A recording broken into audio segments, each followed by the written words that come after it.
My 19-year-old sister spread false at the courthouse to ruin my relationship and it nearly worked. So I 21M never thought I'd be the guy writing one of these my family's wild posts, but here we are.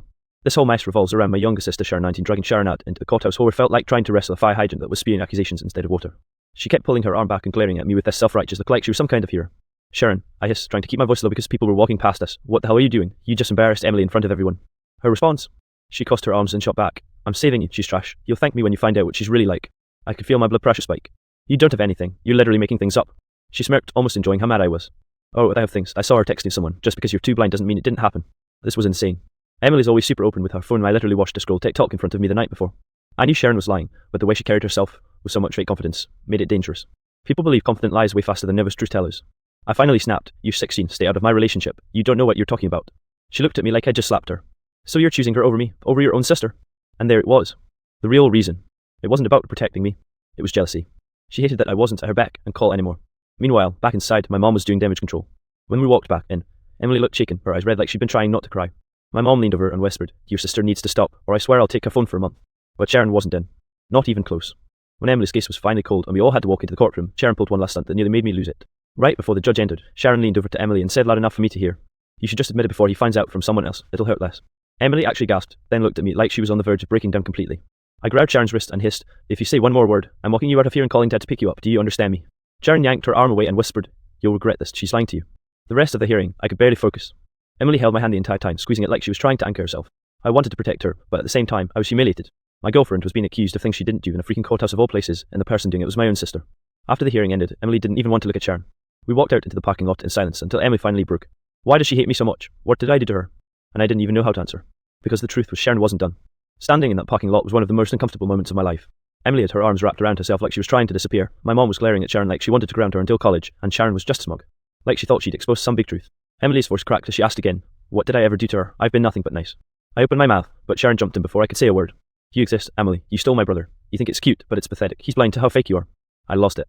Sharon, stop acting like I'm your boyfriend. I'm your brother. Emily didn't steal me. I'm not some toy you get to hoard. This is insane. My mom gasped. Sharon, do you realize what you just sounded like? Sharon's face turned red, but instead of apologizing, she doubled down. You all don't get it. I saw her hugging some guy outside of school last month, I swear. Emily's jaw dropped. What? That was my cousin, Jeremy. He drove me home because my car battery died. Life. Sharon spat back. The whole scene was like something out of a trashy drama show, except it was real life in a courthouse parking lot with people staring at us like we were entertainment. My mom finally grabbed Sharon's phone and demanded, show me these so-called messages, right now. Sharon panicked.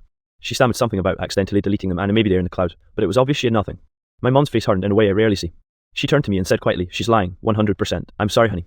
Emily whispered, I can't do this, and started walking toward the car. I followed, but Sharon shouted after us, go ahead, run away with your liar girlfriend. Don't come crying to me when she ruins your life. I spun around, ready to yell something back, but my mom stopped me. She pulled me aside and said, don't give her the attention, she wants a reaction, just get Emily home safe. So I did. I drove Emily back to her apartment, and the whole way she was silent, staring out the window. When we parked, she finally spoke. Your sister hates me, she'll never stop, do you even want me to keep dealing with this? That broke me. I grabbed her hand and said, I don't care what Sharon says, I'm not letting her come between us. Emily nodded, but I could see the doubt in her eyes. Sharon had managed to plant seeds, even if they weren't true. Later that night, Dad came home, and Mom filled him in. I overheard the explosion from Sharon's room and Dad was furious. But Sharon screamed back that she was only protecting me and that everyone would regret ignoring her. And as ridiculous as it sounded, the way she said it gave me chills. Because it didn't feel like Sharon was done. It felt like she was just getting started. That night felt like a war zone in our house. My dad doesn't usually raise his voice, but when he does, it shakes the walls. I was in my room with the door cracked, listening to him tear into Sharon. You embarrassed your brother in public, you humiliated his girlfriend, and worst of all you lied, he thundered. Turn shot back with his shrill, almost desperate scream. I'm not lying, you're all blind. He's too dumb to see what she's doing, so I have to save him. My mom tried to intervene, saying, Sharon, enough, you made this up, admit it. But Sharon wasn't letting go. No, you'll all regret this when she ruins everything, you'll see. I finally couldn't take it anymore. I stormed down the hall and into her room. She was sitting cross-legged on her bed, glaring like a cornered animal. Dad was standing in the doorway, fists clenched. Sharon, I said, trying to keep calm. You need to stop. You don't get to interfere in my relationship. You don't get to spread lies. She scoffed. No, please. You think she really loves you? She's laughing at you behind your back. Emily's face flashed in my head the way she cried in the car. How broken she looked. My chest tightened with anger. Sharon, you nearly destroyed her today. Do you realize what you've done? You accused her in front of strangers in a courthouse, for God's sake. For a moment she looked shaken. But then she sneered, if she can't handle the truth, maybe she shouldn't be with you. My dad snapped, that's it, phone, grounded, no friends over, no internet except for school, done.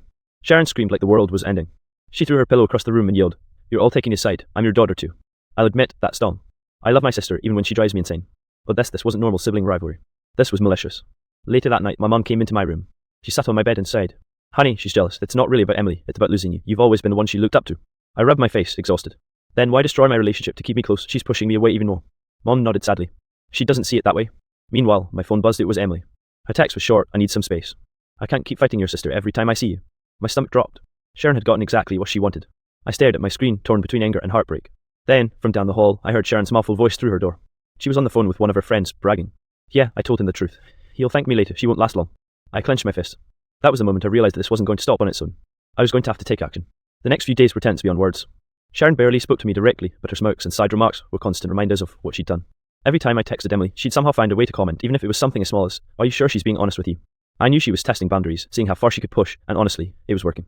Emily started pulling back, replying slower, being more cautious. I felt like I was losing her not because of anything she did, but because my own sister was poisoning the air around us. One afternoon, it hit a breaking point. Emily was supposed to come over so we could work on a class project together. Sharon was in the living room, scrolling her phone like she owned the place. I opened the front door and shouted, Emily's here. Sharon shot up from the couch, eyes narrowing. What are you doing? Do you really want her in this house after everything? I froze. Sharon, this is ridiculous. She's coming here to work on school stuff, not fight with you. She stepped in front of the door, arms crossed, blocking her way. I'm just protecting you. She's lying, and I'm not letting you get hurt. Emily, who was standing outside now, looked confused and scared. How is she going to let me in? I felt my anger boil. No, she's not going to stop me. Sharon, move. Sharon laughed in this high-pitched, almost maniacal way. You're letting her right in? After what she's done? Are you stupid? That was it. I shoved her gently but firmly aside and opened the door. Emily stepped in quickly, looking at me with that mix of relief and worry that broke my heart. I turned to Sharon. Enough, this stops now. I'm not letting you control my life. You're 16. You don't get to interfere in our relationship, and you sure as hell don't get to lie about her. Sharon's face flushed red. She opened her mouth, but my mum came out from the kitchen. Sharon, this behaviour is unacceptable. If you cannot respect your brother and his girlfriend, you'll be grounded for 2 weeks.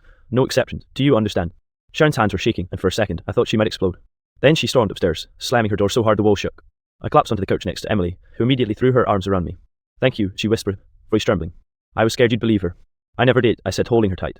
But the truth, a tiny part of me feared that Sharon's lies had planted seeds of doubt in her mind. That thought alone made my chest tighten. We spent the evening talking quietly in the kitchen, trying to repair the emotional damage Sharon had caused. Every laugh felt forced at first, every smile tentative. But slowly, we began to feel normal again. I knew the battle wasn't over. Sharon was my sister, and I loved her, but I realized that boundaries weren't optional. If I didn't enforce them, this would keep happening.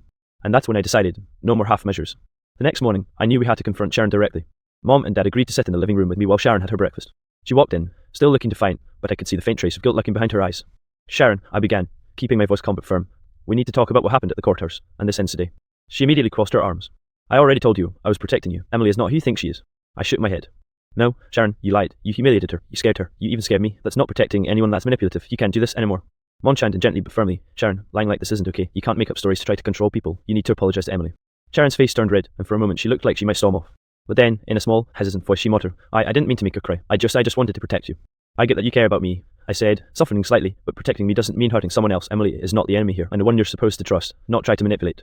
She looked down, fidgeting with her hands. I don't want to lose you. You won't lose me, I said firmly. But if you keep lying, you might lose Emily, and you'll push me away too. You need to stop interfering in my life. Boundaries are not optional. For a few minutes, the room was quiet. Sharon finally looked up, a tiny, shaky nod. Okay, I'll try. I'll apologize to her. Mom sighed in relief. Good, that's the first step, and no more courthouse drama. Understood. Sharon mumbled in agreement, still looking uneasy. Dad nodded, satisfied, and I felt a small weight lift off my shoulders. Later that day, Emily agreed to come back over, and Sharon, nervously, walked up to her and said, I'm sorry for what I said. I lied, and it was wrong. I hope you can forgive me. Emily looked shocked but eventually nodded. Okay, thanks for saying that. It wasn't perfect.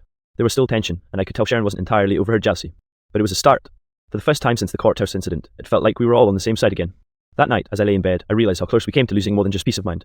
Emily could have walked away, I could have lost my patience, and Sharon could have done permanent damage to her relationships. But boundaries, honesty, and a little tough love seemed to have turned the tide. Sharon still has a lot to learn about trust and respect, but at least she now knows that lies have real consequences. And am I? She finally smiled that night, leaning against me, whispering, thanks for standing up for me. I held her hand tightly, thinking, yeah, this is what matters. Family drama is inevitable, but respect and communication, that's non-negotiable. The days after the courthouse incident were quieter, but still awkward. Sharon was more subdued, sticking close to her room and avoiding snide comments. Mom and Dad kept a close eye on her, but they also gave me and Emily space to rebuild our trust. Emily and I spent a lot of time together, mostly at her apartment, keeping things low-key. We'd laugh, work on school projects, and gradually the tension from Sharon's accusations started to fade. I could see that she was genuinely hurt by what happened, but she also realized lying only pushed people away. One afternoon, Mom suggested a family talk. We all sat around the kitchen table. Sharon fidgeted in her chair, avoiding eye contact. Mom started softly, Sharon, we know you love your brother, but the way you tried to intervene at the courthouse was dangerous. You can't manipulate people to get your way. Sharon whispered, I know, I didn't want him to get hurt. Dad added, Sharon, protecting someone doesn't mean making up lies or spreading false accusations. You need to trust us to handle our relationships. That's part of growing up. Sharon finally looked up, tears welling in her eyes. I'm sorry, I really am. I didn't mean for it to get this bad. I don't want to lose him. I reached over and took her hand. You won't lose me, Sharon, but you have to respect my life and my choices. No more lies, no more court stunts, and definitely no more scaring Emily. She nodded, sniffing. Okay, I'll try, I promise. That evening, I invited Emily over. Sharon came out of her room hesitantly and, in a small voice, said, Emily, I'm sorry for everything. I was wrong. I hope you can forgive me. Emily blinked, surprised, then smiled softly. Thank you, Sharon, that means a lot. It wasn't an instant friendship, but it was a start. Sharon seemed to understand, finally, at her jealousy and need to control weren't helping anyone. She started giving Emily space, and Emily began to trust me again without feeling like she had to constantly defend herself. Over the next few weeks, things slowly normalized. Sharon joined me and Emily for a few small family dinners, and while she was still a little dramatic, the tension was much lower. I could tell she was trying to be better, and honestly, I respected that effort. That whole experience taught me a lot about family dynamics and boundaries. Love for sibling doesn't justify manipulative behavior, and sometimes tough conversations are the only way to protect relationships.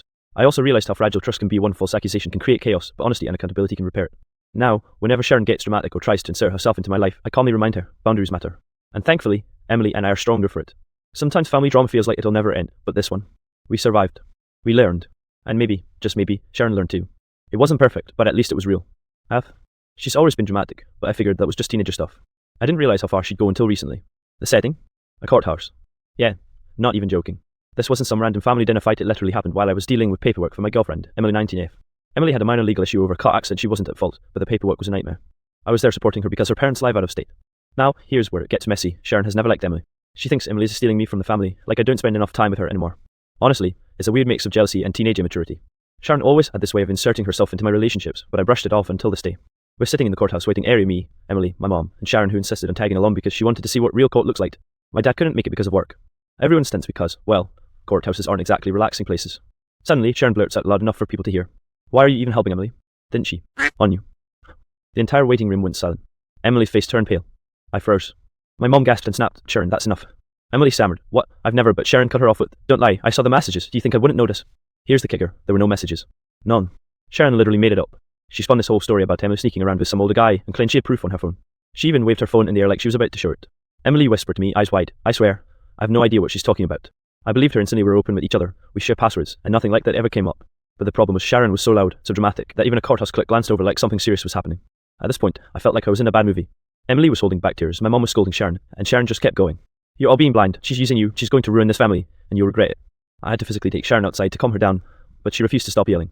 She told me I was an idiot blinded by love and that she was just protecting me. Meanwhile, Emily sat there in the waiting room, embarrassed and humiliated in front of strangers. That was the start. What came after made things 10 times worse.